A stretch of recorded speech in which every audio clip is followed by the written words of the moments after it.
Still on security matters, the government has warned that any Kenyan who wants to secure himself or herself by buying an armored car must get approval from the police. Inspector General is also very categorical that without the approval, then one will be breaking the law. Kenyans experienced publicly firsthand the most sophisticated vehicle on the planet, the U.S. presidential car, a Chevrolet Cadillac Beast, Cadillac badged limousine often referred to as Cadillac One, but popularly referred to as the Beast by the United States Secret Service. While most details of the car are classified for security reasons, General Motors admits it is the only one of its kind manufactured with sophisticated functionalities like puncture-resistant tires, classified technology behind the 5-inch thick bulletproof windows, and 8-inch thick armored doors heavy as 757 cabin doors, among others. But Obama's Beast is not the only armored vehicle. At last year's Madaraka Day celebrations, President Uhuru Kenyatta deviated from tradition by making his way into the Nyayo National Stadium, not on the usual Land Rover, but a bulletproof Land Cruiser. While there was no official communication as to why security officials decided to use a vehicle with enhanced security features, all indications were that the move was motivated by the prevailing terror threat. So reading from the same script, the past 3 years have seen what was previously a preserve of the wealthy and top-notch politicians attract a new type of clientele. Celebrities, business people, little-known politicians, and well-to-do Kenyans.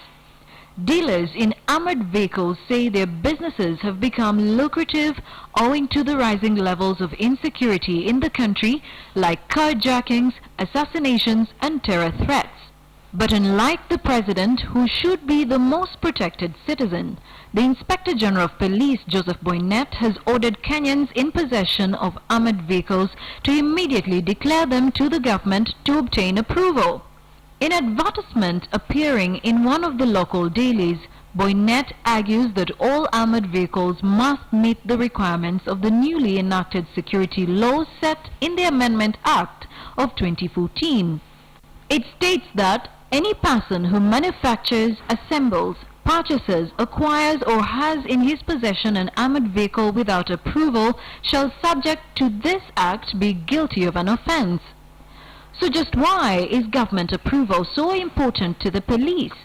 All I did was to draw the attention of Kenyans to that act, and what prompted me to do it was an advert placed by a motor company that they had in stock armored vehicles. So we wrote to them, and I felt that it was important for me to alert Kenyans that please don't do this because you'll be flouting the law. Fully armored vehicles are no different from ordinary cars. However, what sets them apart is additional components like bulletproof glass, ballistically protected windscreens, armored plates, explosive-resistant fuel tanks, and they have the ability to drive on with run-flat tires, giving one 360-degree protection. Armored vehicles' purchase price range depends on the modification of the vehicle, which is no less than 9 million Kenya shillings. So to speak, things that should not be in the hands of everybody. What would happen if a crook acquires bulletproof vests, armored cars, and all manner of armored gear? The rising middle class has seen the number of imported armored cars shoot up to 1,000 in the last 3 years alone.